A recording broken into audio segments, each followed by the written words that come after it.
নিরাপদা, একটা বিস্ফোরক ইস্যু এই মুহূর্তে চলছে আর কি, মানে বাংলার রাজনীতিতে এই মুহূর্তে পানিহাটি একটা গুরুত্বপূর্ণ এলাকা বা কেন্দ্র হয়ে উঠেছে।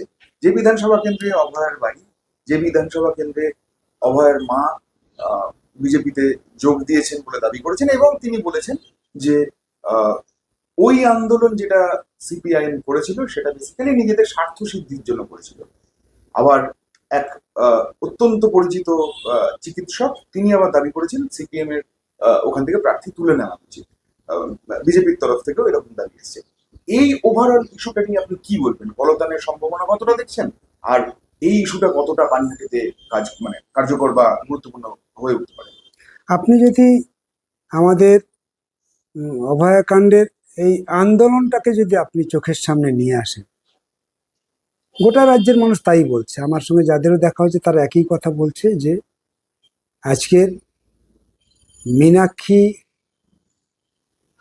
শুভ, কলতান এরা যদি সামনে না দাঁড়াতো গাড়ির সামনে, তাহলে আজকের যে সিচুয়েশন তৈরি হয়েছে, যত মানুষ জানতে পেরেছে, যে আন্দোলনের পরিপ্রেক্ষিত তৈরি হলো, সেই আন্দোলনটাও হতো না। আর এত মানুষের মধ্যে আমরা অভয়াকে খুঁজে পেতাম না। এই যে বিরাট বড় গোটা দেশ জুড়ে একটা আন্দোলনের প্রেক্ষিত তৈরি হলো, এর কি কোনো দাম নেই? এটা কি রাজনীতি? এই যে অভয়ার নামে সবাই মানে 15ই আগস্ট করে দিল, এটা কি রাজনীতি? এটা আপনাদেরকে বোঝার জন্য বলছি। তাহলে আজকের অভয়ের মা, সে তার পছন্দ মতো বিজেপিতে দাঁড়াতে পারে। আমরা তো বলিনি বিজেপি থেকে উইথড্র করিনি, দাঁড়াতে পারে। কিন্তু অভয়ের মা, ওই যে ডাক্তারবাবু নারায়ণ ব্যানার্জি, এরা যে ভাষায় কথা বলছে, এই কথা বলার কি কোনো ভিত্তি আছে? এই কথাতেই বোঝা যায় ওরা রাজনীতি করছে। এইটা হচ্ছে রাজনীতির কথা। আজকে সিপিএম কেন তুলে নেবে? অভয়ের মাকে জেতানোর জন্য। অভয়ের মা জিতলে অভয়ের মা কি অভয়ের বিচার পাবে? তাহলে অভয়ের বিচার পেলে তো এখনই পাওয়ার কথা ছিল। বিজেপির কেন্দ্রীয় তদন্ত বিভাগের জন্যই তো আজকের বিচার হলো না। তাদের নানান রকমের কারচুপির জন্য তো আজকের বিচার হলো না। তাহলে এর জন্য কে বা কারা দেয়? সরাসরি আমি বলছি, এর জন্য বিজেপি দেয়। সেই বিজেপির হয়ে অভয়ের মাকে তারা প্রার্থী করেছে। আমি অভয়ের মাকে আঘাত করতে চাই না, ওই পরিবারের কাউকে আঘাত করতে চাই না, তাদের পরিবারে একটা সন্তান হারা হয়েছে। কিন্তু আমি মনে করি এদের চাইতে আমরা অনেক বেশি ওনার সন্তানকে, মানে সিপিএম অনেক বেশি ওনার সন্তানকে, সন্তানের হয়ে বিচারের জন্যে জান লড়িয়ে দিয়েছে আমাদের ঘরের ছেলেমেয়েরা। কলতান মিথ্যে জেলে গেল, মিথ্যে মামলায় ঘর থেকে টেনে নিয়ে গেল।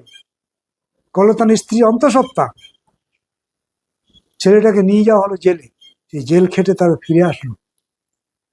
আজকের কলতানকে নারায়ণ ব্যানার্জি বলছে উইথড্র করে নেওয়া উচিত। কেন? বিজেপি কেন ভোট দেবে লোক? বিজেপিকে কেন ভোট দেবে? যে বিজেপি হিন্দু মুসলমান করছে, যে বিজেপি আমার দেশ বিক্রি করে দিচ্ছে, যে বিজেপি আজকের বিদেশ নীতি নামে ব্যবসা করছে, যে বিজেপি আজকের ভোট এসেছে এই কদিন আগে আপনারা দেখেছেন গ্যাসের দাম বেড়েছে, যে বিজেপি আমাদের দেশের কল কারখানা সমস্ত কিছু কর্পোরেটদের হাতে দিয়ে দিচ্ছে, কৃষকের নিজস্ব কোনো অধিকার নেই, সব অধিকার কেড়ে কেড়ে নিচ্ছে। আর কেড়ে কাদের দিচ্ছে? কর্পোরেটদের আছে। যে বিজেপি আজকের গোটা দেশের আজকে যেটা মানে পরিবেশ রক্ষার বিষয়, আদিবাসীদের জঙ্গলের অধিকার, সেটা কেড়ে নিল। একটার পর একটা বিজেপি এই অকাজ করছে। বিজেপিকে মানুষ ভোট দেবে? কেন ভোট দেবে? প্রশ্ন হচ্ছে আমার এখানে। আর সেই বিজেপির হয়ে সওয়াল করছেন নারায়ণ ব্যানার্জি। আমি তো মনে করি তিনি শুভবুদ্ধি সম্পন্ন মানুষ। একটা সময় আমরা দেখেছি এই আন্দোলনে তাকে দেখেছি, অভয়ের আন্দোলনে তাকে দেখেছি। সেই আন্দোলন থেকে যদি তার এই মানে কি বলবো এটাকে, ভীমরতি বলা হয়, হ্যাঁ, নিজের জায়গা থেকে অন্য জায়গায় চলে যাচ্ছে, হ্যাঁ, ফলে আমি আশা করি নিশ্চিতভাবে সে তার শুভ যে বুদ্ধি ছিল, চেতনা ছিল, সেখান থেকে নিশ্চিত ফিরে আসবে। তবে ওখানে আপনাকে বলে রাখি, এই ইস্যুতেই কলতানের যথেষ্ট সম্ভাবনা আছে। এই ইস্যুতে আমি মনে করি ওই এতে পানিহাটির মানুষ তাদের নিজের চিন্তা চেতনা এবার নতুন করে প্রয়োগ করবে, সেটা হবে কলতান হচ্ছে তাদের আইকন। এর ভালো কিছু আর পেতে পারে না। কলতানেই জান লড়িয়ে লড়েছে, আর কেউ না। ওখানে যে কজন প্রার্থী হয়েছে তার মধ্যে, ওখানে যে কজন প্রার্থী হয়েছে সব রাজনৈতিক দলের মধ্যে কলতানই হচ্ছে জীবন বাজি রেখে লড়াই করার সন্তান। সেই সন্তানকে মানুষ যদি বিবেচনার মধ্যে আনতে না পারে, তাহলে বুঝতে হবে যে আমাদের পানিহাটির শুভ বুদ্ধিসম্পন্ন মানুষের চেতনার দুর্বলতা প্রকাশ পাচ্ছে।